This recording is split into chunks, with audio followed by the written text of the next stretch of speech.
Welcome back to LETV. Make sure you subscribe to the channel and hit the notification button so you don't miss out on any upcoming content. Let's do this. Right guys, we're here again and we're in Pilton, Edinburgh, and I'm here with hip-hop artist, mental health counsellor and True Holds Records owner, Conscious Root. Hey, how's it going, man? How you doing, it's man? Good to see you. Cheers for coming on. Am I calling you Riddler today? You can call me Riddler or Pete, whatever you're comfortable with. I don't think I even actually knew your actual name. Is Yeah, it Pete? I know. Yeah, it's Pete. Oh, right, yeah, okay. Yeah, so I get like half and half these days. Okay, yeah. You're still Riddler in my eyes, man. Yeah, Riddler's fine. Yeah, cheers for coming on, man. I've been looking forward to doing your one, eh? Oh, cool, man. Thanks. I always... appreciate you asking and appreciate you getting me down here. Yeah, Well, coming round to mine, shall I say? We've already been chatting for like an hour before this has even started. Yeah, man. I feel like we've done 2 podcasts, haven't we? I know.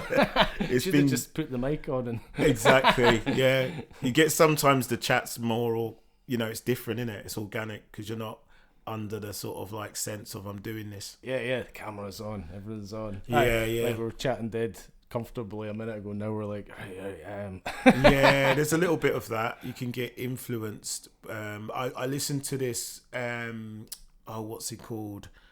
Blind Boy podcast, and he's really interesting. You should check it out. Yeah. It's on it's been in the top podcasts for like I'm behind because I'm listening through from the beginning, so I'm like weeks and weeks behind where he is now. Mm-hmm. But it's just really interesting, and he sometimes he does live podcasts and he says that kind of changes things up and stuff as well. And he's interacting. I like watching a lot of the YouTube ones. I watch like James English and Sean Atwood and True Geordie.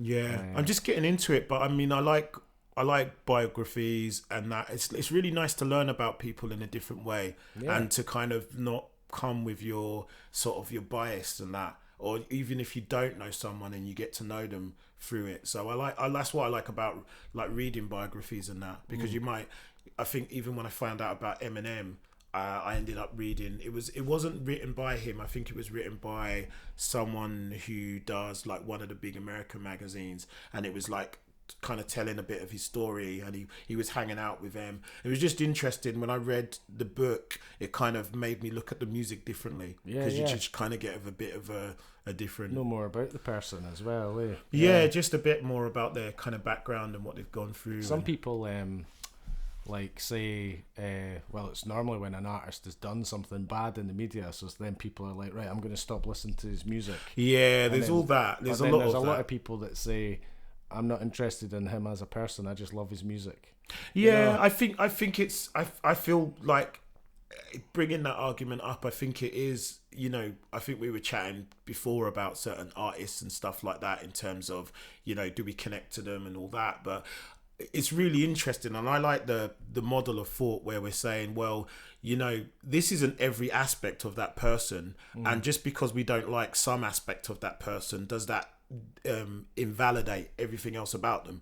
I think it's really interesting that sometimes people go, oh, didn't like that you done that, so I'm not, it's just sort of like, it's quite dismissive. It doesn't kind of, everyone has a bit of a bad day or a moment, or sometimes that, even Facebook friends, I've got friends online that have quite views that I'm not too into, but I do like them as people, and my connection with them is different. So I'm not just gonna go, oh, I'm not liking you now just because you said something that totally is different to my view. To me it doesn't work like that. Totally. And everyone's always gonna, as you get older, you realize everybody's views are different, and there's so many different perspectives, and and I think sometimes as you get older, your views do get a bit more kind of, you I'm not sure, like I feel still that some of my views are progressive and some of them have stayed sort of quite, in a certain way. But I just try and think a little bit. I think my work with counselling helps me to think a little bit more openly, just to say, well, what is it about, what's the person's experience? What are they trying to actually say? Because I might not like what they're saying, but what are they trying to say? And why are they saying it? And why are they saying it? And is that because they've grown up in a particular place and learnt a certain way, and that's just the views of that place? So it's not but if there's something that about them that I'm really liking, whether it's connection or their music and stuff, I'm not just gonna throw them out the window. I have done with people that I've known less, but people that I feel like actually we've already got something. There's a root, so I'm not just going to chuck that away just because there's a few bits that I don't like about their opinion. Sometimes if you think their opinion's bad enough, I sometimes think it's worth trying to sort of change their mind if they're a good enough friend, you know? I mean that's another. It's interesting. I was having a chat with my girlfriend the other day, and she was saying she was out with some friends, and some of the things that her friends were saying she wasn't completely in with, and I said, oh well, isn't that a bit complicit? But she was like, well, they're not really close friends, they're kind of acquaintances that I see every blue moon, and if it was worth, but I know also if I would have brought it up, they wouldn't have, like, they're not the sort of people that would take it on board. They just like have a, roll up their fists and give you and it's like, I understand that you have to pick your fights. It kind of makes sense then, but like you mentioned people before, don't like to be pointed out for saying something wrong, so they're gonna first of all, they're gonna just try and defend what they said because it's just natural. They don't want to, what, did I say something wrong? I'll try and get out of this. And then and then they can't get out of it, and then they have to accept, right, okay, I see. It becomes like the first thing you do is defend yourself. The psychology of it becomes like life or death, because it's almost a death of self. If I'm wrong, then I'm like, there's something about not even like the honor of it or something. It's almost like I've said something, and that what I've said is me almost. To say that was wrong then is like almost so. Sometimes when people are defending their opinion, it's not really about right or what's wrong. Right or wrong. It's about like, I need to make sure that I don't look bad. Well, not even looking bad, but it's almost like I need to keep that part of me alive. Almost, it's almost like validate. Yeah, what it's you're like saying. it's I think but there isn't right and wrong and black and white is very. There's a lot of different truths out there and a lot of different opinions. And sometimes what's right for someone is wrong for another. And sometimes in a culture that might be right, and in another culture it's illegal. Do you know what I mean? So it's the whole. This is what I'm saying. When I said before about when you're thinking where people are coming from. Well, if people are coming from a small town where everyone was racist, it's like, well, that's their natural like habitat. So it wasn't that they were wrong, but they've decided to be like that. It's just how they've it's just it's the nurture of environment. So what's right or wrong, it's like, but then if they meet other people that contrast those views, then help to shape them into someone different, so, and you could take that for, whether it's homosexuality or whatever kind of topics that come up that are uncomfortable for people. It's some of it, again, is, I think we touched on earlier when we were chatting before, just the lack of learning, but also the lack of curiosity. I think that's the real thing that breeds like dangerous people. It's almost like some aren't interested to actually know. They're not interested. They're just like, well, this is what I think, and this is how I've always thought, and I'm not going to change, because that's the death. Back to what I'm saying about death. It's a death of that side of themselves, and it's like, it's not about the opinion. It's about that they're so invested in, this is me. This, when people say, oh, and that's just me. But no, that's not you. That's just an idea that you have. It's a completely different thing. I don't mean it. It's just the way I am. It's just the way. These kind of comments, they're like projections of themselves or ideas that they have, that they go, this is me, when it is not their identity. This is just some views and ideas, and a lot of that's borrowed from society. It's not and they're kind of fixed in their ways. So anyway, well, that's good, man. We had a good this is going to be quality. We're going to get deep in on stuff.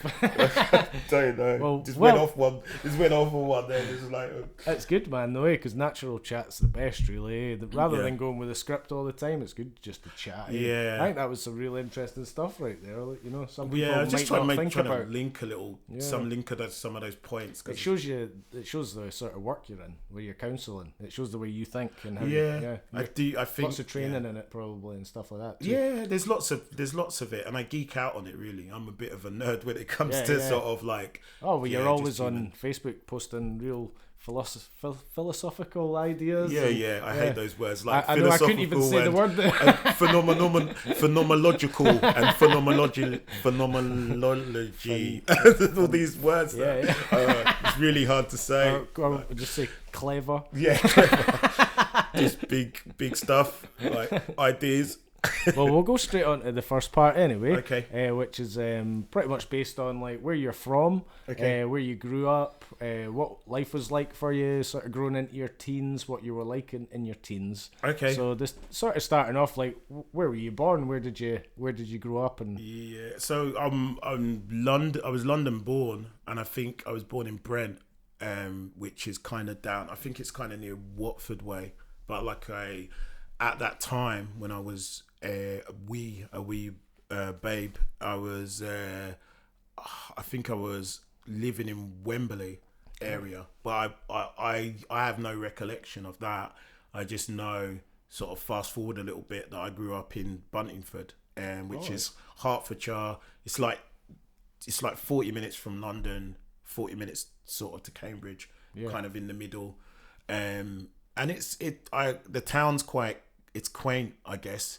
Yeah. The town is like a commuting town to city.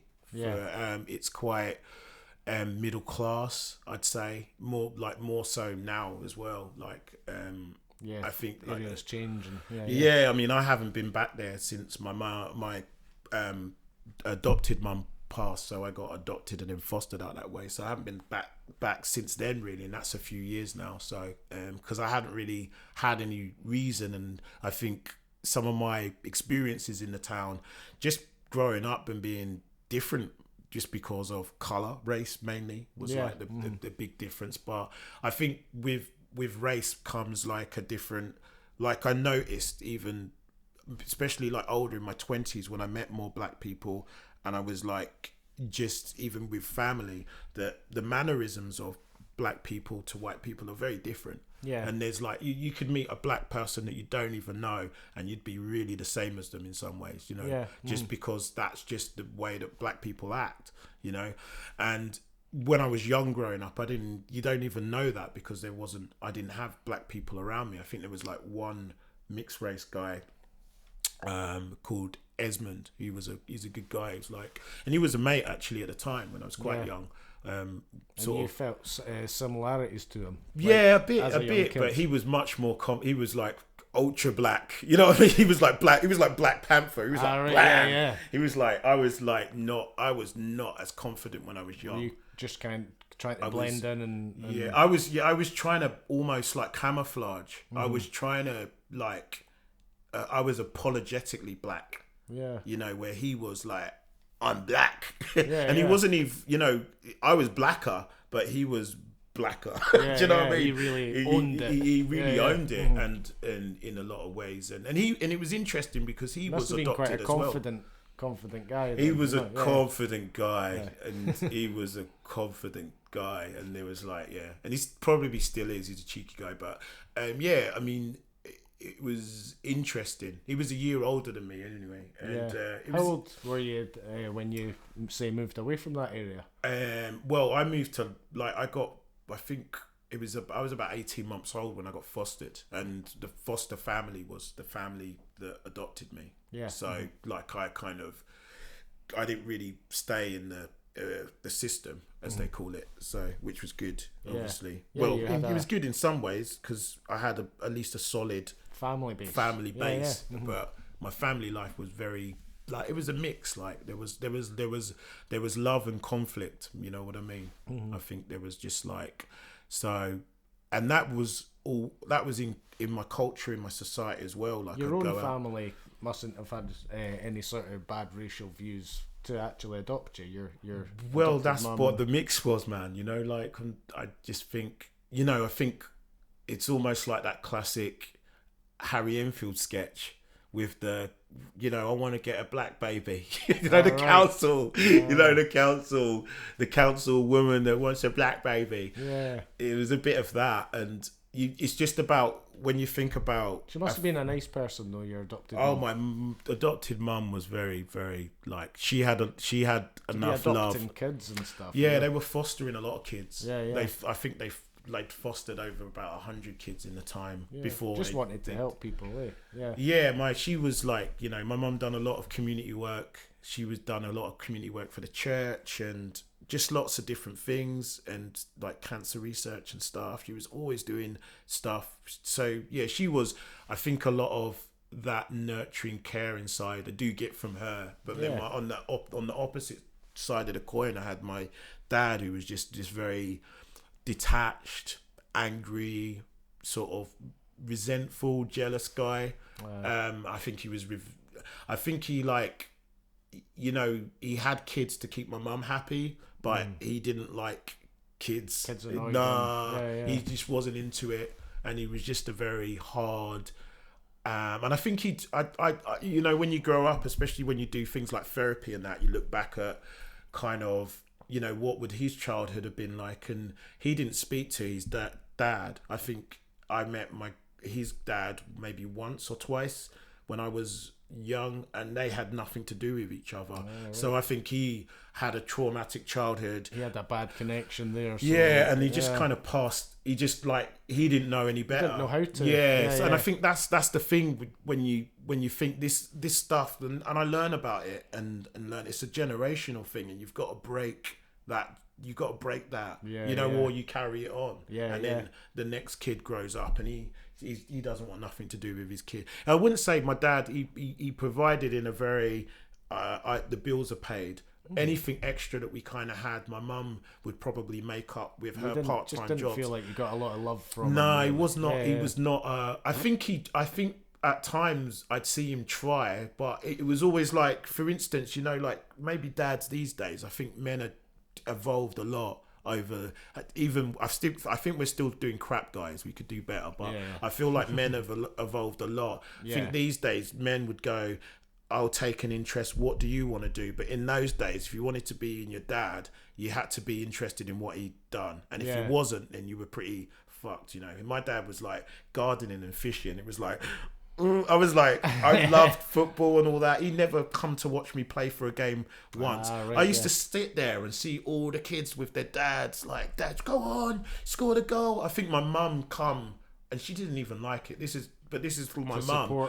She come like once or twice when I was like she come up, but like it was really hard, man, to sort of see all that. I mean, they used to come to my end of year presentation. Did they was he different with you than he was with your brothers, or did you have brothers and sisters? I think there was a bit of that as well. A little bit of that too. Yeah, a little bit, but he was actually, to be fair, he was he was pretty equal in rights. He was a cunt to them all. Oh, right, yeah, fair enough. He was, do you know what I mean? But I think you got the brunt. I got in certain ways. In certain ways, he was maybe just quite insecure at the time too, and adopting a black kid, and in those days maybe he was just insecure about it.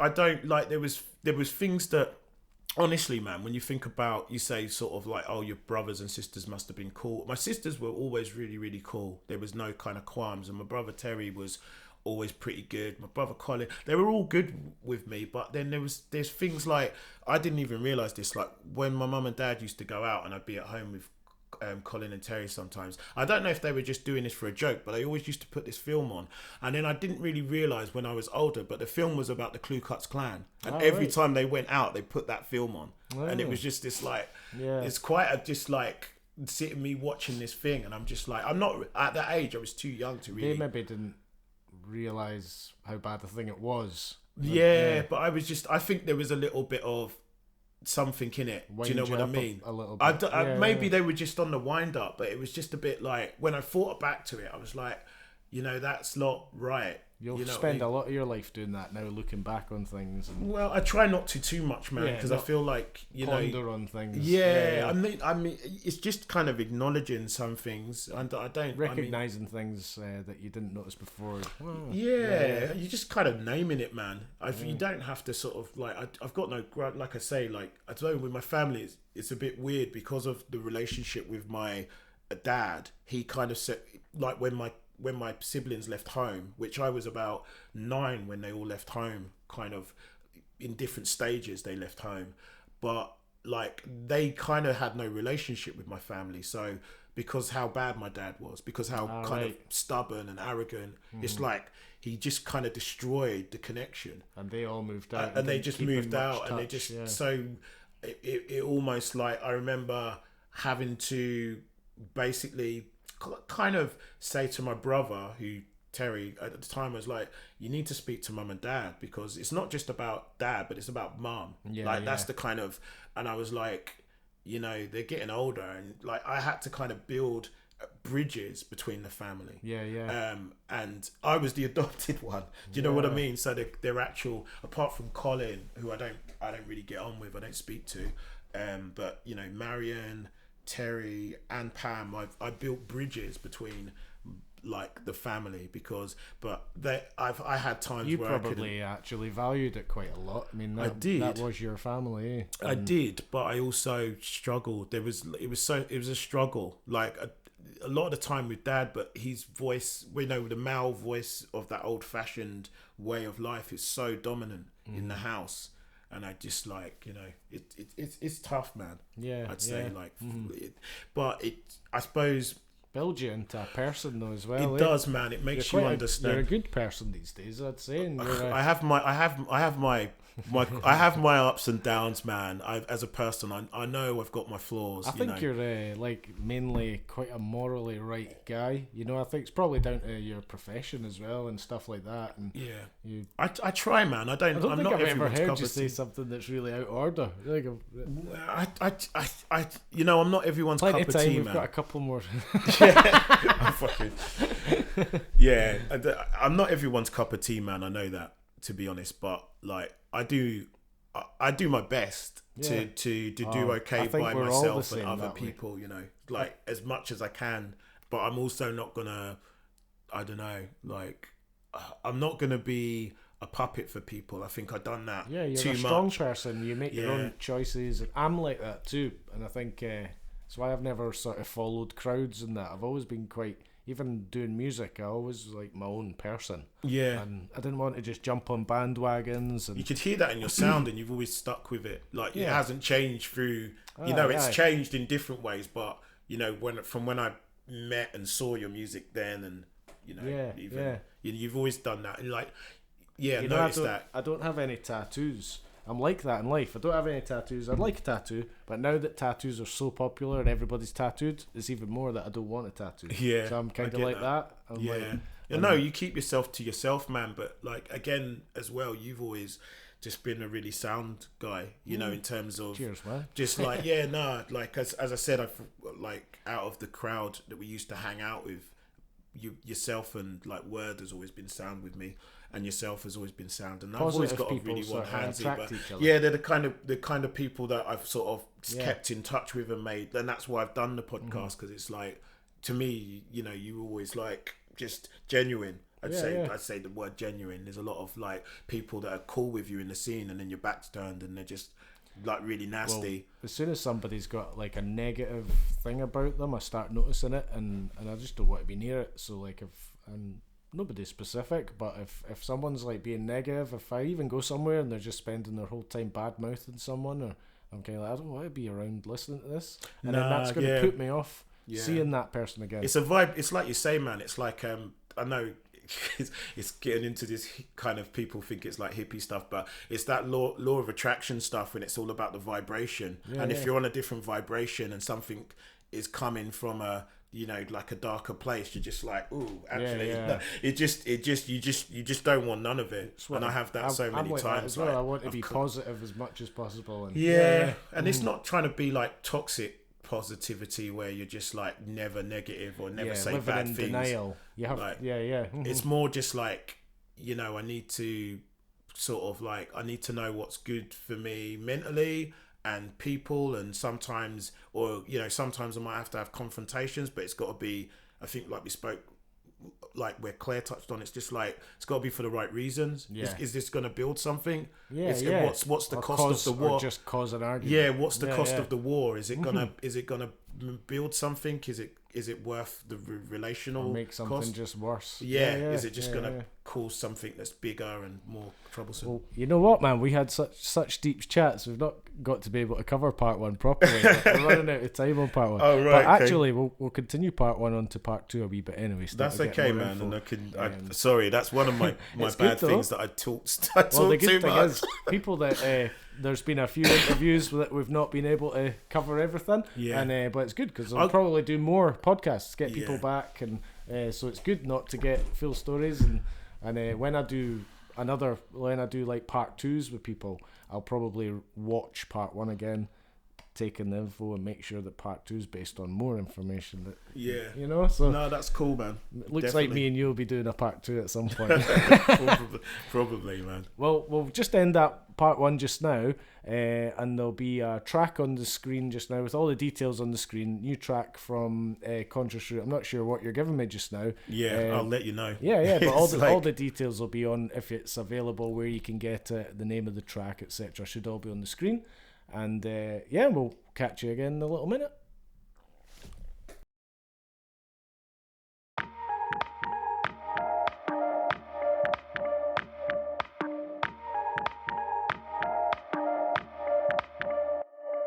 Have you ever stopped to notice your life is on a loop? Peace, your trust coming nice, really want to pollute. They really want your soul, would like to heat up, bro. Whole living mad, condition, try and bridge takes toll. Underneath surface, an illusion marsh grows. Who severed the cast scrolls, and brothers from harsh roads. They say penance for people already done with the harsher sentence. In school, could the master sentence and support they gave was like, that's the truth for this dyslexic black. Had to help self to get on track, still was built through struggle, brought through hustle. Strain aesthetics, broad and shoulder for the world to hold the body. The same athletics, bro, summer coming hot pan. Road runner got sand, slipping through movement. Space liberation, set pace and hideous. For improvement to break narrative. Shallow weeds, separate the pipeline, the flow decreases. Ethnic, take defective for the white line, the white male. Rich, heterosexual with the Hitler concepts. That projecting like terrestrial. Finding the darker truths, plotted to face the music for the festival. Moccasins and the journey for the end where the best will fall. Addicted to the rhyme who's best to fall. No suggestions, they hate cut paste. They test them all. Slipping, bars. Slipping, tripping, bars. Slipping, bars. Slipping, tripping, bars. I be slipping, slowly rolling apprehension. Slipping, slowly working intervention. Wrong-footed, grappling the edge. Slipping from awareness and coiling the thread. I be slipping, slowly rolling apprehension. Slipping, slowly working intervention. Wrong-footed, grappling the edge. Slipping from awareness and coiling the thread. I feel lost, filled with dread, twisting what's like head spinning thoughts from the dead insults. Levitate from kinfolk, hosting to drama. Dot to doubt, foxed apologies. Settle for the blue pill, no coating to swallow. Last written testament, the noting to follow. Split dialect in text, contextual. Raising alarm light, metal detected the metal. Anxious reconnaissance under the belly. A cold ridden drum thumping, hungry and smelly like a ring bell. A dungeon reminder, time fell off the good run. Like the sun in your eye, blinder. Recline for the black reception. Two coats won't hide that basic introspection of ideas. Catching the calendar of life is. Planning in the spreadsheet projection of light years. With no time for the repertoire, the seminar descends into blackness. No avoiding the abyss. Caught in silence, soul bought in business. Parental wonder guidance by conflict, no depict. Monologue from a phantom. Pen and fire, brung token the ransom. Fixed like every victim does, with the boots raised up and the truths blaze. Bars and the suits raised love. Is it blessed culture, God's sin or devil's deity? Offering my core for the sun. Fear and loathing, destitute devotion. Pondering feeling sunk in many oceans. Knowing peace never come in the belly as I burn with the dumb. Knowing peace never come in the belly of the burdens of things never done. I be slipping, slowly rolling apprehension. Slipping, slowly working intervention. Wrong-footed, grappling the edge. Slipping from awareness and coiling the thread. I be slipping, slowly rolling apprehension. Slipping, slowly working intervention. Wrong-footed, grappling the edge. Slipping from awareness and coiling the thread. Slipping, bars. Slipping, tripping, bars. Slipping, bars. Slipping, tripping, bars. Slipping, slipping, slipping, bars, slipping, slipping, tripping, bars, slipping, slipping, slipping, bars, slipping, slipping, tripping, bars.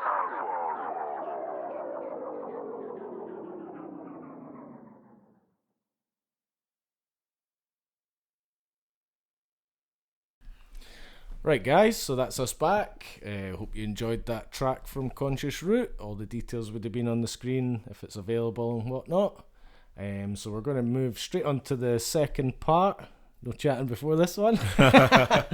And this part's sort of based on what events sort of in your life, what, like, did you go, did you have a friend, what really pushed you into getting into music? And I suppose what pushed you into getting into your counselling work as well. And just sort of why you do it. What sort of pushed you that way to have a lifestyle of music and counselling, I suppose. Okay, yeah. So I guess music would be the friend. I think the friend that pushed me the most into music would have been Ben Waller, who's this guy who was Huss, producer for Fugazi Rum. And yeah, I think at the time I was doing a lot of drum and bass stuff, and he kind of got me more in the studio to try and sort of like bridge the gap from drum and bass into rap. And I was still kind of experimenting, I think, with writing at that stage. And I think even at some points he was like helping me a little bit with my writing in terms of so we were like faffing about. And then I think I was so angry at that age, I was like very confused, very angry. I was doing loads and loads of drugs. I was I was suffering quite a lot, I think, depression and that. So it was just kind of, music gave me like a good channel. So I think the mix of needing an outlet to vocalize some of the stuff that I'd been gone through is like started to process it. At that age I wouldn't even have known this, you know what I mean? Yeah. So like looking back now I understand, but at that age it was just like, and it also, I think I was in a bit of a rough scene. Did you have quite a lot of angry content, like in your vocals? In my earlier stuff, I was speaking. I suppose I was starting to kind of piece together about how angry I was growing up, and I just like in this place which I didn't really feel like I fitted in, and the family and all this kind of stuff kind of was coming up for me, and I was just a bit like, I had a lot of just like self-loathing, depression. I was just in a mess basically in some ways. In other ways I guess I was just in a process. If I think about it now, it was just like, I think sometimes you got to get to breaking point in life before you start to, you kind of had to go through all that. It was and that kind of journey, just to link in with therapy, was similar, because it was almost like, I remember, and that was Ben as well, because at that time we were like living, we started at when I first met him, I was just like, getting on it and pretty fierce, and then he started just showing me a bit of a different life. Like he'd take me up to like metalheads to go and see like Goldie and Bailey and all those guys, and then he'd like take me to like Kung Fu to see like Jest, so when all Jest and Kaiser, Maestro were doing all their things, I was like at the venues. I got where Chester. You ever meet any of those guys? Well, yeah, I mean, I used to go to Raw Organics up in Cambridge, and like, again, all those guys would be touring, like Chester P, and I got on stage a couple of times, invited up, even on Kung Fu. Like, I think because I was doing something at a gig that they were headlining at, but I was like just doing like a battle, I think, and I caught his eye, and then when I was at Kung Fu, he saw me and he was like, "Oh, get up on stage," and I'd done a spit, but at that time I didn't have a lot of material, and I spat the same verse, and he just looked so disappointed. I just looked at him, like for that fatherly approval, and he was just like, "Oh, just those same old bars." I think I had like probably 2 or 3 good verses at that time, because it was just really early on, man. Did you not do something with Maestro? No, not at all.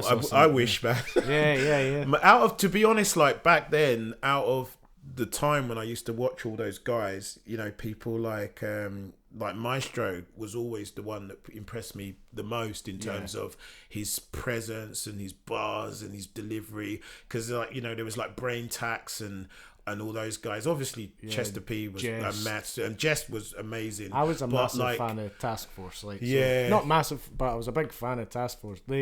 I've said on one of the other podcasts, they like Task Force, almost, and a bit of necro. You know, necro. Okay, yeah, of course, yeah, the necro, yeah, and that makes sense with some of your sound, even in your beats. It's got that kind of necro. That's it, exactly. Aye. The dark rumors. Aye. So it's like Task Force made me realise, wow, English guys are rapping. Scottish guys could rap then. Yeah. And then and just listening to a lot of necro got us into that sort of sound. But really, I often put it down to Task Force. Why I thought I could do that. Yeah, they influenced a lot. I mean, for me, I was like Task Force. It took me. I obviously always respected like Chester P and Farmers, like what they were doing.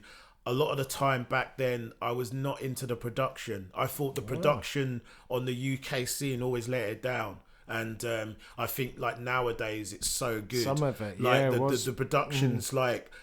So there was a few bits back in the day that but I was like, when I first heard Roots Maneuver, the brand new Secondhand album, I was just like, oh my days, this is some speaking to me on some level that like, and I was just so into it. So and Roots, to me, it was like I was like really into his your Roots Maneuver, higher, your Rodney P. I like Maurice Delta.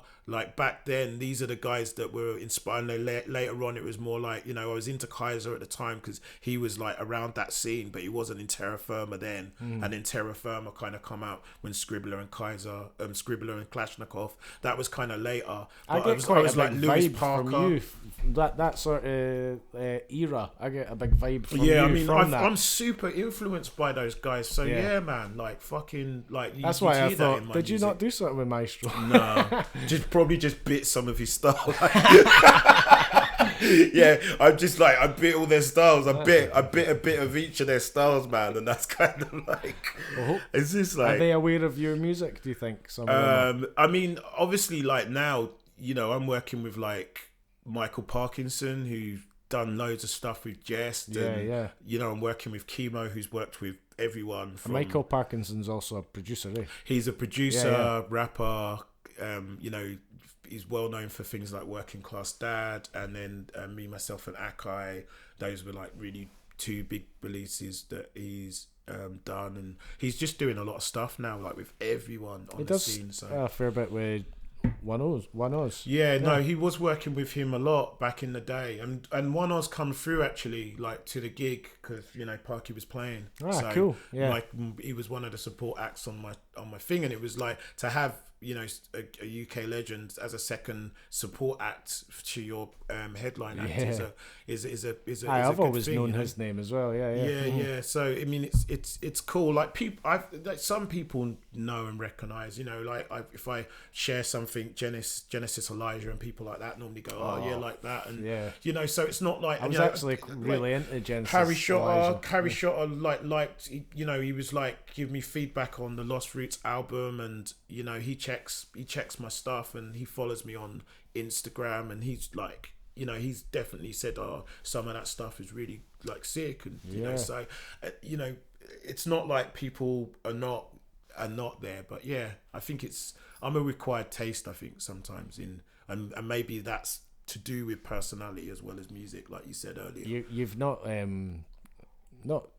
I don't like using the word sort of like sold out of that, but you've not like went for a commercial. You're doing your sound. Yeah, I'm finding my own lane, but also sometimes I do like. But to be fair, even when I was younger, I got involved in projects and I wrote a bit of pop, but it just taught me more about music. I've done band stuff, I've done a lot of alternative work, but it's helped me to understand music in a different way rather than just being a bar rapper. But now I've been trying to be getting, it's like bringing all those things of before I started out as a raw MC. I was an MC, drum and bass raves, and then I was an MC for I was doing all that, and a lot of freestyle, a lot of improvisation, and but getting quite good at that. and then I got into sort of like, you know, writing bars. And I did, when I first started out, if you listen to the first Fugazi Rum stuff, it's raw as anything. It's like just like raw, it's nasty, it's angry. And then after that, it was almost like an identity crisis, because I was like starting to really change. I was getting, you know, this cultural such an aggressive sound. well, that's it. It was softening. I was getting like, you know, Ben was showing me a side of life that I'd never seen, because I'd just been stuck, and he was showing me all this culture, and he was Finding taking me a bit to all of this peace stuff. in yourself. Yeah. So after that, it just kind of, you know, I had to kind of, it kind of made me question the music that I was doing. And then that kind of questioned my voice, and then he was trying to show me these other directions, and that's when I went into more of alternative lane, and a lot of the people that I was working with at the time who went on to do things with like Rhyme Asylum and everyone who's everyone, you know, like sort of like, especially Kimo, I was working with him, and I was working with Cyanide, who done Chain of Command with what's his name? He's in Lab 7-9 now, Manage. So all those guys, I was on the periphery of doing stuff with them. I was really similar about you like changing my sound, because it was always like it was Dark Rumors. We just did dark stuff, sort of horrorcore stuff. Yeah. We were trying to come up with like sick ideas, like literally sick ideas, you know, and coming up with stupid names, but we loved it. Yeah. And then I had that same thing, and actually Chad the Lad used it in his battle against me when I done that one Don't Flop battle. Okay. And I totally was like, yeah, that's exactly what he's recognised. And he says something about, does anyone, like Riddler fell off years ago, does anyone remember Dark Rumors? Because like I wasn't making anything like that at that point. I'd changed, and I was making quite positive tunes and meaning behind them. And he'd obviously recognised that. What happened to the old Riddler that was like But it's interesting when you talk about that, because I was listening to this kind of like book and podcast as well, and it was talking about the shadow self, and it's really, you know, there was a post that I'd done today which talking about how we play, and the shadow self is obviously I think it's Jung, and when he's Jung theory, where he's talking about, you know, there's a dark side of ourselves, and if we don't invite that into the light, then it kind of plays out of our unconscious. So when we're drunk or when we're really angry, we have these kind of so, but what, you know, for you to do things like Dark Rumors and bring all that really sick stuff, it's almost like a healthy way of expressing darker side of yourself in a really playful way, and for you to sort of be really angry and nasty or whatever without having to do it be in like, life. So I think people sometimes don't realise, like, you know, whether when you do it in acting or whether you're doing it through music, and these kind of things can actually be really healthy for your integration as a person, and to not suppress things that you know maybe you want to say, like fucking, you know, smash that, you know. It's making me think of like a heavy rock, like 90s like rockers. And it was the classic thing where their music's hard and mean, and they're dressed mad, and you heard the stories that they would all sit and have a cup of tea in that. Yeah, but that's what I mean. It is about, like, there's lots of different kind of personalities and characters in us as people. So in counselling, they call it like configurations, which I think is a wanky word. I think it's just like a community. Basically, we live in a community of ourselves and different characters with different needs and different expectations, and you know, when people come into conflict, the whole idea about it is like, or the philosophy around a lot of theory of counselling is like that there's one dominant person that's running the community at the kind of sort of not for the well-being of the community. So it's not like listening to other parts of the community that really need to be like involved to help the person to, you know, have a better life, and then they kind of trash the community basically. So that's kind of the idea of like this kind of philosophy. So it is about how do, you know, there is lots of different parts. Sometimes people have, we were talking about it earlier about ideas of self. So ideas can be that strong that when the ideas need to change, that it causes us, you know, real sort of disturbance. So, and this is all kind of linked into that, you know, whether you're having an argument with someone, a lot of the time they're trying to not you're trying to protect themselves because they think their idea is them, and it's not like. So a little bit of a. This is quality. This must be the quietest I've been on a podcast because I'm just learning tons. That whole thing you said, like about dark rumors being quite healthy, I'd never thought about that before. I think it is, man. People don't realize like when people are doing stuff in a way, whether it's like smashing plates in a restaurant, in a Greek restaurant, or going to something where you're just screaming, or doing some dramatic thing where you're completely the opposite to what you'd normally be in society. Normally this is just like a part of your darker self or your shadow self, or a part of yourself maybe in your actual life that you wouldn't let others see. Have its place to play, to be and breathe. And that's really healthy, man. Cool. See if we can move on to that's cool, man. It's just good. I just get trapped in stuff. Yes. Well, let's say is some music, is it something you're thinking you're probably just going to continue doing? I can't see. I mean, I see it as part of my sort of. There's a couple of different threads to music I see. One is like it's an integral mental health thing that. Like I started using it to process a long time ago. Now it's like that's part of me sort of processing and being healthy in life. The other thing is just enjoyment and connection, and like I've invested a lot of time in it in a way that I've got quite proficient at it, I'd say. Like so the journey is like, for me, I don't see myself as someone who's trying to make it in the music industry. That's not. Because I know the more I learn about the music industry, I think there's the separate person, and there's the artist, and then there's the music industry who's like got a different purpose for art. It's like we want to exploit your art in a way that we can make money out of it, and the industry like is almost saying until we validate your art, you're worth nothing. But like actually, every person that's doing art is doing something that's meaningful to them. So you don't need the industry to validate your art. But there's this kind of, and then you have the people around who'll say until the industry's validated your art, you're worth nothing.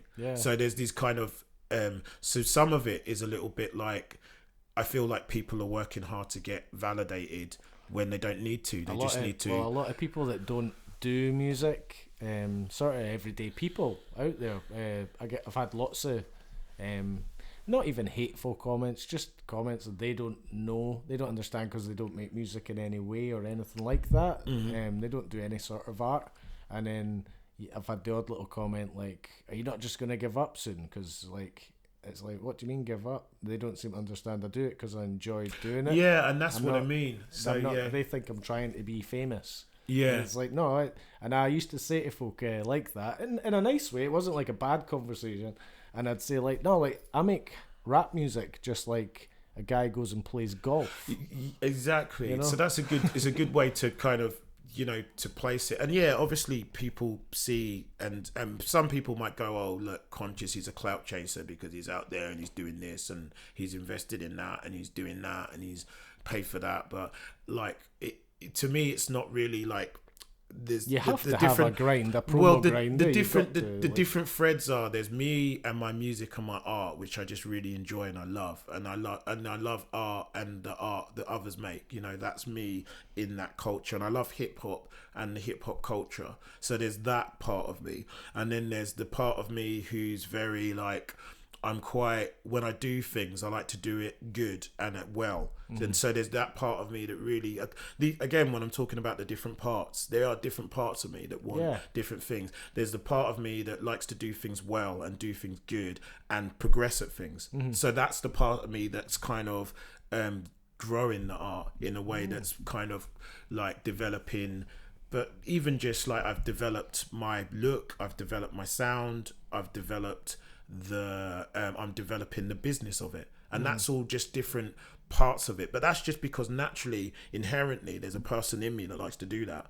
So these people are kind of working in different ways and wanting different things, but all getting their needs met, if you look at it like that. So it's not like, music to me is like, I love music and I love art, but I'm also, there's a person that likes to progress and likes to be good at things. Yeah, and there's yeah. another person that loves his time and also doesn't want his time wasted. So that person's like, oh, I'll manage that. No, I'm not doing that. No, I'm not doing this. As much as you enjoy it, there's that other part of you is interested to know how many downloads did I get on that. Yeah, there's bits it's of not that, like you're but chasing getting. no, it's actually, I'm not really too bothered about like, is there 20 billion people looking at my art? It's just like, I'm more like, I've made this thing, and if I look at it in 10, 15 years time, which I've got projects that I know, like the Fugazi Run Red album and some of the Mona coolest Sapin stuff is the legacy that you're going, as you say, just like when what you're you're old leaving. and you're leaving like a legacy of stuff. I want to look feel back like that. and go like,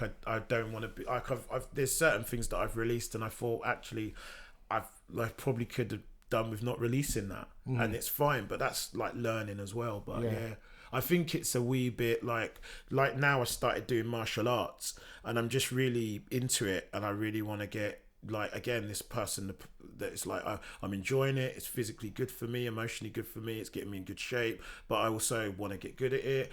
And the music for me will always be there, but I'm also a little bit like, you know, I've done music for a long time and I do want to focus on different things. Like I'm having a kid soon, so that's going to be another focus, and I want to be a good dad. Yeah, you know, so this you've just released to the world just a few days ago. Yeah. So it's like, we had a Claire's 14 weeks now, but we had a sort of 12-week scan about. I'm all clued up on that stuff. Yeah.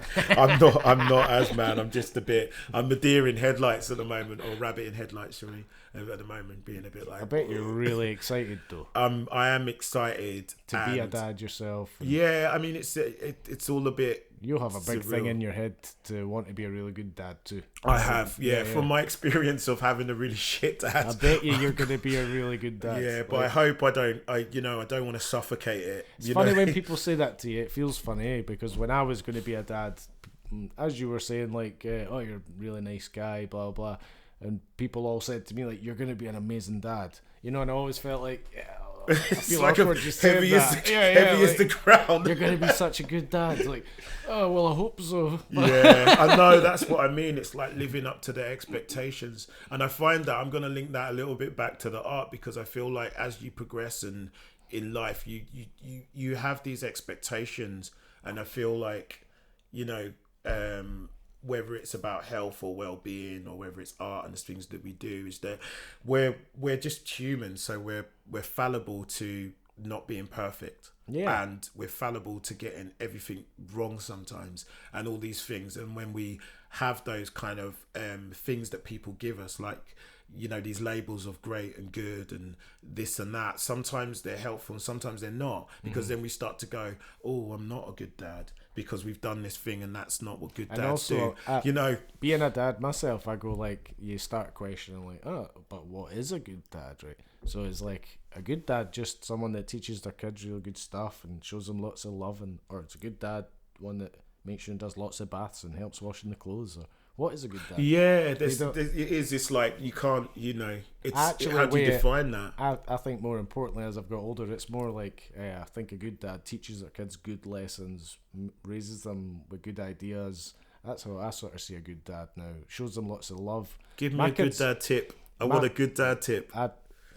Something that maybe... It's probably normal, but one of the things I love the most is like every morning both my kids get big cuddles and kisses, and every morning. I think that's some good dad stuff right there. Oh, yeah. And I can't not without doing that, I can't. Yeah, I think that's that stuff, like personal affection. I don't actually. I could never say that my dad would ever have hugged my. I got loads of that from my mum. Yeah. Dad would have never ever in the whole history of being my dad ever done anything like that. That was just. But then again, when I look at it from a cultural, societal thing, that would have been, it just wasn't a done thing. It's going to be what you're going to aim on, you see, because you're going to, as there's going to be like, they're going to be sick of that. Do all the things that you didn't get, and so Oh well, I mean, we're pretty close to the end of that round already. Eh? It's just quality. We're having such good chats. The time's going too quickly, man. But got it's all a good. few wee minutes. I mean, we've pretty much covered, like, was there any other sort of, I mean, we didn't cover lots of stuff about you in your teens. We'll just do maybe a few more minutes. I think to summarize my teens, it was a very confusing time, and even like I do a lot of work mainly with teenagers at the moment, but I've done loads of adult work and stuff as well. But I just think, you know, teenaging is not even a thing. If when you're a teenager, you're going through hormonal changes, that's on a mental level, on a physiological level. One of those words again. Bloody academics. Can get a chip on your shoulder pretty quickly. And I just think it's like a very confusing time. I think the world is a confusing place. I think there's lots of pressure and you make your life choices at that age. Yeah, well, it kind of defines you, but it also doesn't. But I just think, you know, it's I don't feel we live in a culture enough where we're trying to learn and process things. I feel that we live in a culture where people are trying to feed us information and point us in directions that are not always healthy for us. Yeah, and at such a young age. And I just feel like there's so much influence nowadays with like social media and it's I think it's really hard to hear your own voice. And I think what my teenage years taught me was that I had such a meltdown and nearly suicide and practically suicide and all these things, and they just took me back into trying to define and understand who I am and what I needed to be okay. And still my journey doesn't feel different from that. It feels like I had a meltdown a few years ago, not even a few years ago, and I had to stop working for about a year and stuff. And I feel like when you go through really difficult things in life, you get really back to basics, like living life very step by step, moment to moment, and you just stopped like all that other stuff that you thought was important about how matey thinks about you or something. It actually isn't. You're just like, this stuff is meaningless. Actually, what's meaningful is that I'm okay, I'm well, that the people around me love me, they don't care if I've made a mistake, you know, all these things are the things, because we will go through crisis and we will fall apart and we will be unreasonable sometimes, but that isn't an excuse to sort of not love people or not to connect. And that's where I'm at, really. I just want to kind of just value what I've got in myself. I want to nurture that. I want to value that in my people around me, and hopefully not to be too judgmental and practice what I preach. I think that's it in a nutshell. But I think my teenage experience has taught me that, looking back at it from an adult now and going through stuff now and still feeling very vulnerable at times. I feel like things at teenage, I was so hard. I was like, you could have cracked me, but like, and I would have shattered. But I was like, but I was so hard, like I was ruthless. I was ruthlessly hard when I was young. But my society taught me that. They saw, if you don't, then people are just gonna they're just gonna fuck you. And I learned it's a shame and I've that, had to undo that. I've had to undo that over many years. I've met people, I'm not even race related, just people that have grown up in certain areas and they're quite tough and stubborn, and spoke to them before, and they've said like they've been like that because where they grew up, and I've just always, you had to be like that. You had to survival, man, and that's Some what I mean. Grew up in really rough areas, you know, and they've just had to be that sort of to survive, and it's almost like being in prison. Sometimes you've got to show the other folk that I'm not soft. And they've spent their whole life doing that. They've became that person. And that's the idea and the persona. But then you've got to realize when you're out of that, when you can kind of bring down those guards, that you can't just be that all the time. It's not about that. It's not about like, and the thing is that people don't know about me because they think, oh, la-di-da, and I'm quite soft and that, but I've had I've had a hard upbringing. I've lived in rough areas and I know it, and it hasn't left me. I'm just not that all the time. But like we talked about personalities, like if someone's like gonna come and try and bully me or things like that, I don't have it. Because I've been through that. I know it, and I know how to respond to people like The that. size of you just now, I can't see anyone bullying. Well, it's not even about that, man. I think it's like, you know, yeah. On a basic level, before I was doing any martial arts and stuff, I knew how to handle myself. We'll have to call it quits on this part. Okay, I think, man. We're gonna have to I'll shut have to down. stop you, Conscious, or you'll okay. keep on going. I know, man. I talk far too much. It's good though, I man. got Some far too really insightful stuff and things I've never even thought about before. Like, it's crazy already. That's and cool. hopefully other people will be the same. You know, thinking and reflecting on their own lives and stuff. Eh? Yeah. So, yeah. Cool. No, it's been an man. absolute pleasure, Yeah. brother. Honestly, Yeah. honestly, I'm not just saying that. It's been really nice. Yeah, So. I've enjoyed this. Like, so we've still got another last part still to come. We'll go on to a little break now with another track from Conscious Root. All details will be on the screen just like before, and we'll see you for part 3.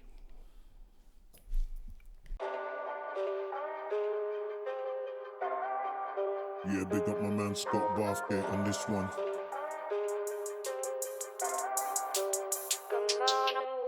I'm not running bars for these street kids or hip hop elitists. Try to score for cash where the meal is. I ain't down for beef jids or dealing with road man who appeal their mental. I deal with myself, you wait. Dealt with my health or the force I'm concealing. Challenge 2-footed, be leaving freewheeling like weird folk peeling out a Wizard of Oz. Can't measure me, won't stand for now. Self-distance off. Try tune into frequency, getting fucked off in a miss. Guerrilla tactics come hard like iron fist. Drunken style master, leaving your lion pissed. I'm in a jungle, so why would I lie in this? My aurora real like northern lights. A box clever like Wayne Rooney. Family vibes, my style whatever. I sing when I hit them heights. Did you miss that flight? Funny, flight of the Concorde. Sharp like discord, off key like accordion. Bring notes under pressure. Breathe when pulled apart. Notarize the quality, ensure that they call it art. Separate silk from the sheep and the woven. Intrepid step deep with the Demons are open. eating my last meal. Enjoy how that past feel. It's equity frozen assets. What souls for the bars and roll for passage. I gone so far into madness. The truth is eccentric. If I said I love rhyming, I told you, meant it. I'm not comfy, my whole feel is furry. I'm hot with the bars, leave you ghost warm and blurry. It's cool, I'm on another slide. I see the daggers hidden slide on some other vibes. Guess you never fam, so catch me if you can.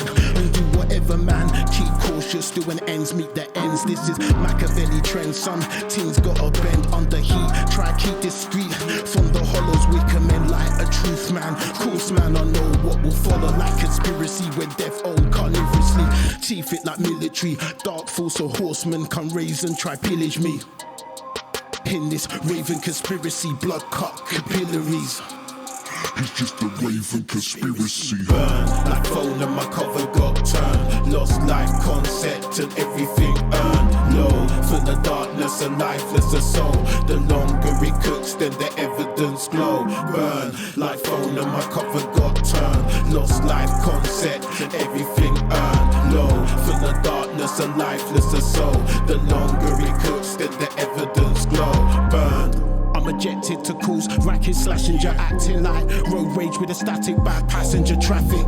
With half of the rappers acting Bossalino like old hat. Google more exclusive to roadmap. My deprivation more like Wu-Tang education. Got 99 problems, 36 separations. See neggy types think I ain't got soul, but they can't chew me. From distortion and spite, they can't find their light. They don't see me truly. I neurologically affect synapse disorder. Your weight system, telepathy across your borders. Dysregulation, ventilation, breathing in a panic. Lost my cause, divorce or remorse in a realm that holds no pity. Have boundaries in the life I used to know. New reality, conflicts of booty. Trying to fix my conscious ideas, get them ducks in a row. Things are blocking for a roast. My friend trust is empty like when Tommy ducking ghosts. My ex-girl got vendettas, thought I'd love, thought I'd never let her down like royal mail delivery. People sent for me, my reason for collecting posts. Haters keep them closer, still apart, living in the dark assured, acting shark infested, willing for a heart accord. My damn is soulless, need to invest into poetry. I'm a letter fiend, lost in the depth of dreams, with a thread called to Pluto. Drowning depression of my loss like postnatal.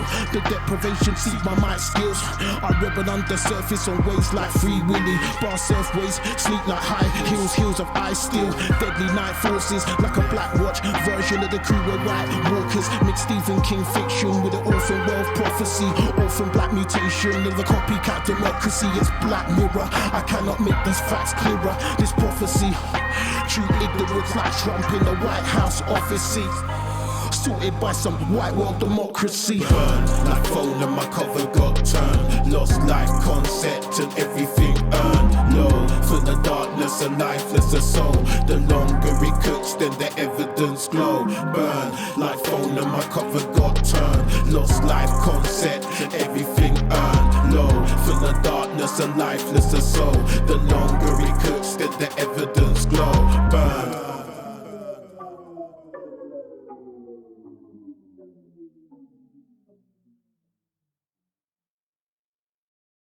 So that's us back. Hope you enjoyed that track from Conscious Root. All the details should have been on screen for if it's available where you can get it and stuff.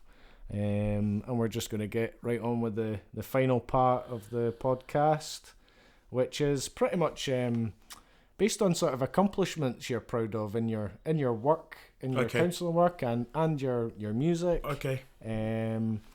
After that, sort of things you're working on and focused on just now, releases or whatever, and then any sort of hopes that you want to do for the future. So sort of starting off, like, what sort of things have you accomplished that you're really sort of proud of, say with your work or your music, you know? I think with the counselling stuff, just I'm proud of my role at the moment and getting to work in a school. I never thought that would happen, like in terms of even just graduating in a university and getting a diploma, having dyslexia, leaving school with no kind of qualifications at all, basically doing factory jobs pretty much most of my life and doing a bit of college. So just like being a therapist and getting to use something that I feel is important to community and to myself as well, that's feels like a huge accomplishment, you know what I mean, without even getting into but yeah, like, it's great. I've done lots of different works, like with charities. I've worked with young carers in Edinburgh. I've worked with The Junction. I've worked with survivors of sexual abuse in where I'd done my training and stuff when I was getting my hours, and I volunteered there for a year after. So yeah, I've done a lot of community kind of based stuff, and I've done a lot of private work, like set up my own business and worked privately. And I've kind of canned that for a little bit because just because I'm working full time in a school, and it takes a lot of energy, and it just to do private work on top of that, like a couple of evenings a week, and then having supervision was lots. So I just decided to be a bit kinder to myself, I think. Yeah, so you'll be technically, you get the school holidays then. No, I work I worked the first week of Easter, actually. I worked last week. So I had a couple of clients come in, and then I do like catching up on admin, because a lot of time, if I'm seeing clients sort of like every day, you don't get a lot of time past that. It's normally just like organization, doing notes. So there's like other admin that's bigger, and I have to write reports at the end of each term and stuff, and so these things are quite big. So I have to manage all that, and just with the guidance team, they want to know who out of their nation I'm seeing, and I have to kind of, so there's lots of stuff in between, and personal development. There's an expectation that I need to do X amount of training each year. Like I think I have to do 30 hours or something personal development per year or something like that. Yeah. So there's lots of stuff to do. Like aye. So obviously, like, a massive accomplishment is just like sort of succeeding in your life, really, from where you were as a teenager. Yeah. I think being able to do a job that I'm that I'm into, like that, a job that doesn't feel like work when I'm at it, and it's really rewarding, it's challenging, and it's like growthful. And I think like that in itself, to be honest, is like, I think is a huge reward. And it's Going from a factory work where you're literally just manual labour. Yeah, working a lot hard, of the stuff I was not doing was enjoying labor. it, you know? I wasn't as much. I mean, at times there was like, I mean, I was in those jobs. I was getting stoned and all sorts, and just like it was just. You'd live for the weekend and those kind of things. It's my life isn't really like that anymore. So that's to be honest, it's about, to me, that's development. That is a massive thing, eh? When you're not happy in your sort of day job, you do really live for your spare time. Yeah, that's it. And then when you enjoy your job, your spare time's not so important. Well, it is, you, but you don't aim. You enjoy. You're not. your Yeah, normal you're in the. time You're as more well. in the now than Yeah. sort of like sort of daydreaming or being somewhere else. My job, I have to be present in my work. I have to be 100%, and I'm not always 100% in the room, but as much as I can be, because I have stuff that goes on still, and things happen, and sometimes I have a really heavy session, and the next session I have to go lighter. But it's cool. I used to be the same, like working for companies, and just feeling when I went self-employed, massive like feeling of just enjoying my day now. I get up, and if I've got to go and collect some, because I'm a sign maker like in my self-employed work, and if I have to go and get materials, it's just like I wake up in a better mood. I wake up, I've got to go along, collect some materials this morning, jump in the car, stick radio on, go and get the material, come back, get on with the job. It's something about the self, and like I'm doing this for, it's like nurturing me, it's nurturing my family, and that sense of when you're doing it for others, and if they're not treating you right, and you've got that resentment about the relationship, really, it might not, you might think your job's okay, but your boss is just an ass. Do you know what I mean? So that in itself creates sort of resentment, and then you get in and you're having to deal with those relationships. And if you're feeling unappreciated, those kind of things are really important for people, that we feel kind of appreciated, that we feel, whether it's in a love relationship or a work relationship or friendships, you kind of want that, and if you don't, then it kind of it does taint it, doesn't it? I love it when you there is businesses out there, so it's not like working for someone's always like that, because there are businesses out there where there's good bosses and good owners, and they do value their staff, and they understand what you're saying there about make them feel appreciated. Well, I'll be honest, like I've worked in a lot of sort of different places, and I've had some good bosses and some not so good bosses, particularly bad bosses within like hospitality and catering. Lots of real toxic people in that.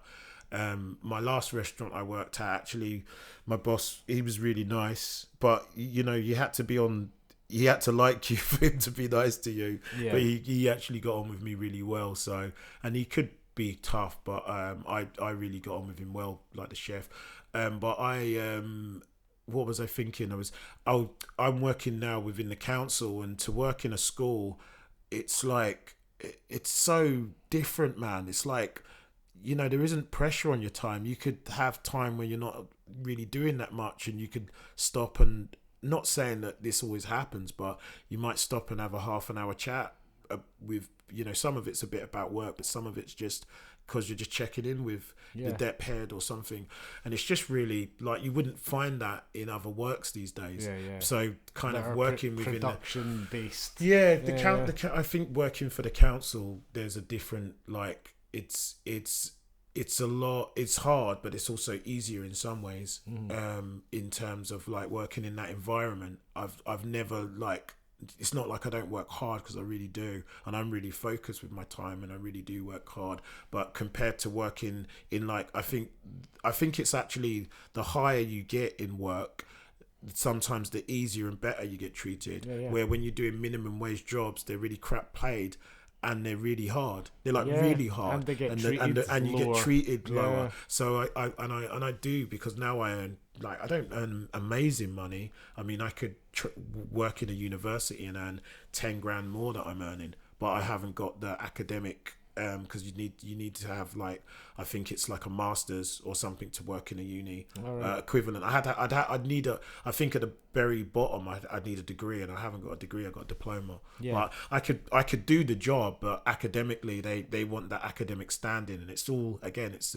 about this kind of ticking boxes. It's a box ticking. It's a box ticking. I could manage that job, but what you were saying about the council, I've never worked for the council or that, but I've always thought these sort of people to work for, you're not working for an owner.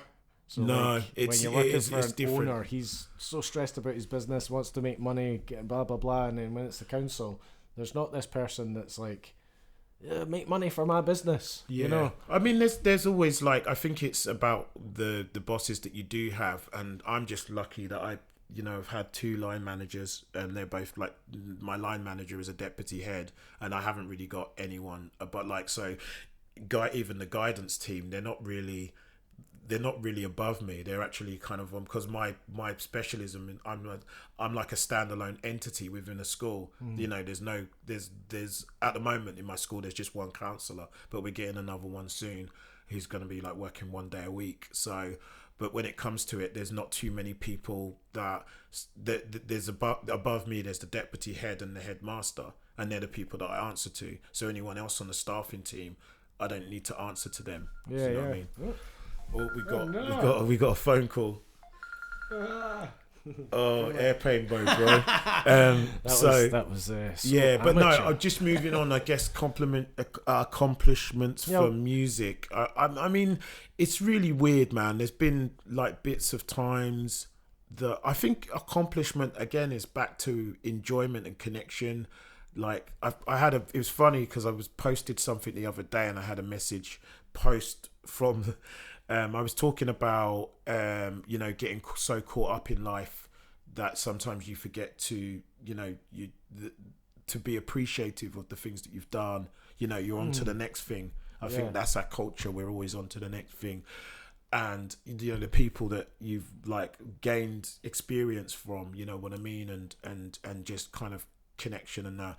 And then Simon Arbuthnot, who was the guitarist and other producer, the 2 producers of Rick and Simon are monosapiens basically. Right. And he was like, we had some really great gigs and blah blah blah, but I bet you don't think that was successful. And I was like, no, I did think that was successful. Like, it wasn't about like, because they always had this idea that I was trying to make a success out of the band, because that didn't happen. I was like, no, we just had different things. Like I wanted to do a video in this kind of way, and you guys weren't into that, and I wanted to try and promote the music in this kind of way, and you guys weren't into that. So we had difference, but the music that we were making, the shows that we were playing, it was so fun, man. Yeah. Even rehearsals, it was so fun. Cool Stack was successful because, how do you value success? Success is about just enjoying what you're doing and appreciating what you're making out of that. And if I look back, like I shared I've done a post today just to like,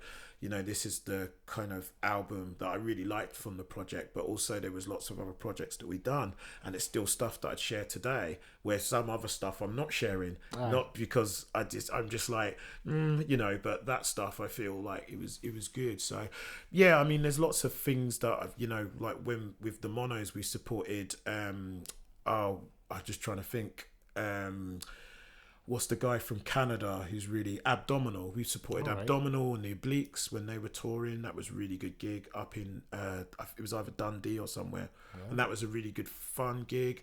And then we done was it Perth? It might have been Perth. And then we supported Akala in Edinburgh on his Knowledge and Power tour. That was a great gig. We played some amazing. I bet you're a big fan. There's of him. Something beat. I think it's me. Okay. We played some amazing festivals, and smashed some amazing gigs, and that was just with them. But Fugazi Rum, like again, we played BBC Radio Cambridgeshire. We got played One Extra. There was loads of things that like I've done in my music career that's been great, but I think it's more about the experiences and the things that I've shared with people that really stick out for me. Some of the projects in particular that I really like was the Lost Roots, Fugazi Rum Red Album, Frequency LP, Monosapiens, Sinking LP with Sean L. There's bits, obviously the new EP that I've dropped. I really do think it's good. I'm working on a new album with Chris, kind of moving into the next stuff. And that's Chris Grieve, who I met through the Monos, and we've become good friends over the years. Oh, cool. So we're just writing together in a space. We have chats, we philosophize, we check in with each other, we write music. You know, the things that I do with people are personable. It's not just like, I know sometimes people meet me and they think, oh, he's just this guy and he's just trying to get somewhere, and it's like, yeah, there's a part of me that is like that, and sometimes I'm a bit like that with people that I don't know that well. But really, like, I'm on a, like, people that I work with, like Andrew McKenzie, I've worked with him for years we've done music together. He's done loads of video content. He comes around for food, you know. I spoke to Mackenzie as well, so he's going to come on at some point. I'm going to hit the West at some point too, so I'm just as I'm starting off, I'm trying to keep as local as I can, make it easy for me. But, I think it's good to kind of, you know, I've got so many now. I'm switching my phone off, by the way. Cool. I've got so many now West Coast folk that are up for it. That's great, man. That I'm like, I think I'll start hitting the West soon, because I'm looking forward to actually doing a lot of the West Coast ones as well. You know. Yeah, so, I think there's a lot of real, like, characters in that scene, and like, interesting guy. That Hawaii 5-0 is an interesting guy. I met him when I was up to standards. I went through and done a drop, but I need to go back through to re-record it. Unfortunately, there were some issues. So, but yeah, I think in general, you know, there's lots of kind of highlights. I've got friends with a lot of people in Glasgow too, like Steg, and you know, Steg's. I mean, Steg's he's an Nitty amazing Grits. community guy. And Nitty. I was speaking with him on in the Facebook Messenger the other day, just checking in and that. But I've spoke to so many people about doing these podcasts now. I've lost track, but just a lot of the newer guys I've not spoke to at all. So I'm not leaving you out, by the way. I am going to hit you up, but I just don't know any of you. I've never met any of you. So I've kind of hit up people I know first, you know. Yeah. So I spoke with Pro Focus quite a lot recently, and Melody, and also I've been chatting a little bit with what's his name? He done that album with Mog recently. YT, Young Brido. Oh, aye, YB. You're YB. YT. Sorry, man. Sorry, YB. Sorry, I'm totally. Young Brido. Not YT.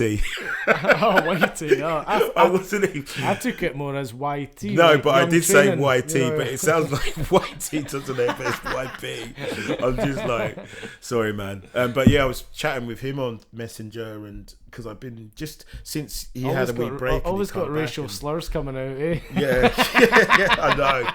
Total. I'm the black supremacist. If there was such a thing, eh? You know what I mean? Well, I'd be the least. The least of that, to be honest. Well, so what are you really on right now then? You got many albums or releases? Yeah, there's always plates spinning, man, with me. But I think obviously when Baby comes, I'm going to be winding stuff out.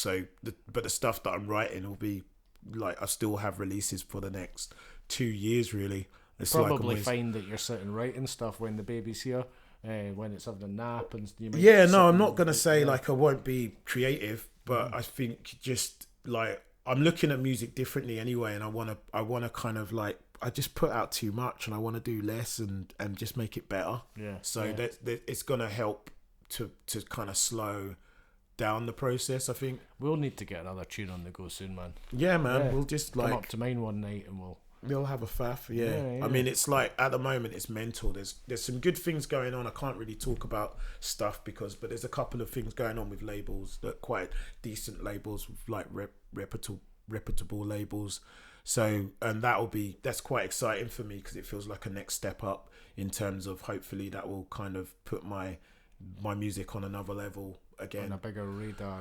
Bigger radar. So there's things shifting, and I can see that there's momentum. Like I've gone from, you know, getting like I get like national, international press quite regularly of projects even that I'm just featuring on and stuff. Yeah. Like people are like going, oh, I seem to be, sometimes you just come into fashion and people, it seems like, oh, it's fashionable, you know, like Louis and Mad Hat had it, you know, they went through a spell and you know, people just can't get enough of the name. BBC jumping on it. BBC. I've got that. I've had that, you know, introducing have been playing me kind of, I've had track of the week like that 3 or 4 times now with introducing.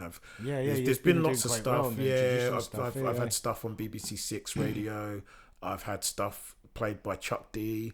In America, I'm getting quite a lot of American interest and support. Like, you know, even like publishing and PR companies that do Def Jam and that have been in touch with me about plugging my stuff, and I was like, I couldn't afford you, but they're like, but we really like your work and we're really interested in what you're doing. So like people know I'm out there, and I get even a lot of Americans adding me on my Facebook, and you know, some really good DJs, a lot of support from Itch FM and other channels. So I mean, it's growing, man. It's like, but I find the music industry, you do something and it's almost like you start at the beginning every time that you're doing something else. So I don't really like the industry, to be honest. I like music, and I think we're the same that way. I'm not a big fan of the industry. No, I don't, man. I really like. I always talk about it. Everyone gets tired. But, I really hate this like struggle that music artists, all sorts of artists, but like music artists and all sorts have to go through. I hate this. Like,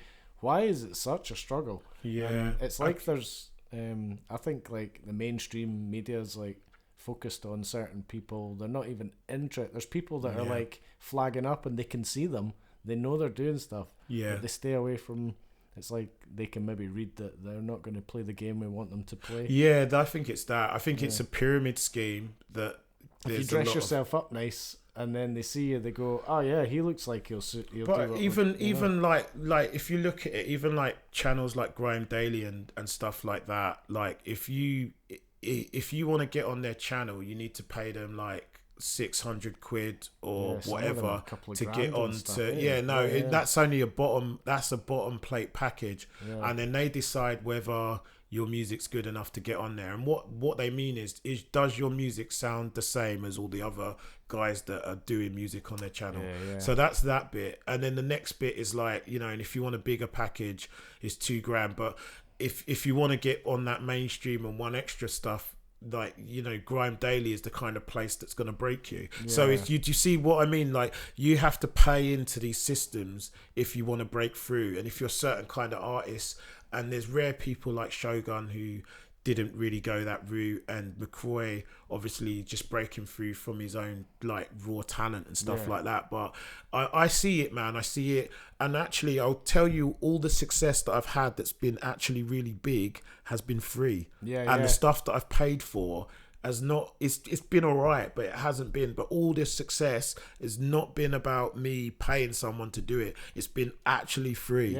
So I've hardly ever paid anybody or been paid. No, I mean, I have invested in my art in different ways, but I'm growing something different, and the investment is something else as well, you know, like just doing better videos, just doing this and doing a bit of PR, and sorry, I'm popping a bit, but it is paying off. Like the investment's getting me like paid work and stuff like that. So it's not paying off in a sense, but everyone that's in the music industry is running at, like, I think when you're trying to make it, you're running at a loss, because there's no doubt about it. There's no one that's just at that level and just like making lots of from the back of not investing anything. Like, if High Focus and all if those you guys, want to aim that way, it's going to cost you money. It's gonna and I'm doing it a bit, and it's all right, man. I'm just like, you know, as far as I know, like over the next time, now I've got a kid coming, my investment's my kid. So anything music wise, it's either going to be because the music made the money, or I'm going to get funding from some sources to do that work. But again, like I say, with the funding and all these kind of things, it's all wrapped up by certain people. There's certain privileges that people have got because of stature, because of understanding the business, because of you know it is man, you will, but you'll see it, there's levels to it, man. You can't just step from point 1 to point 10, you have to, and when you start to see the flow of it, you understand it a bit more. And that's what I'm kind of understanding. But I also understand that the music I write will never be a mainstream massive success, because it's not that You're not radio aiming for that. radio wouldn't even play it, because it's too political. It's it's like they wouldn't even play it. I think we're gonna have to start watching our time again, man. That's cool, man. Yeah. It's a good place to probably Yeah. So I've had a decent one, man. Is there like one release that you're on right now that Pyramid you're EP people just like you've heard some tunes on this podcast from that. It's not all been the Pyramid EP, but I've chucked a couple on that, and then there was another one from another release. So just like if you're feeling some of the material, and it's varied. I keep it varied. There's lots of different things that I'm doing in the future. Some of it a bit of garage, a lot of it hip hop, some alternative stuff, but again, it's like here and there. And I've got another album in the works, 2 albums actually, that you'll hopefully hear. But mainly the Pyramid EP. Pyramid EP. Keep a Pyramid lookout for EP. Conscious It's Root, now. It's out now. EP. It's out now. Oh, Scott nice. Bathgate. And it's a really nice piece of work. It's a solid piece of work. Where can they get that? Like it's not on iTunes, but it's on all the other digital platforms and Bandcamp and Spotify and all that. Yeah, it's on Spotify cool. and all that. So just give it a stream. Bandcamp for buying, and support the artist. You've got to put money into the artist's hands. Yeah. Don't just stream, and that 0.0 penny shit ain't feeding no mouths. I know. If you know what I mean? If you like people an are artist hungry out there. and you like the music, and it means you like it, you want to hear more of it. By buying it, you need to buy it encourage the because artist to keep going. Yeah, we're just hemorrhaging out here because of all that like independent artists. Like it's too hard. Like right, man. Well, I think we'll just call it quits at that. Big up for tuning in if you've tuned in, and big up Riddler for your just humility and just connection, man. It's been really good. We'll definitely have to get you back on anyway again. Cool, man. Yeah, we've got so much to chat about that. Exactly. We could have done with spilling over. Could have done with 6 parts on this. Yeah, cool. Right, big up, man. Thanks so much. Man. Respect. And really enjoyed it. And thanks everyone for watching. Catch you soon. Big up. Yay. Make sure you subscribe to the channel and hit the notification button so you don't miss out on any upcoming content.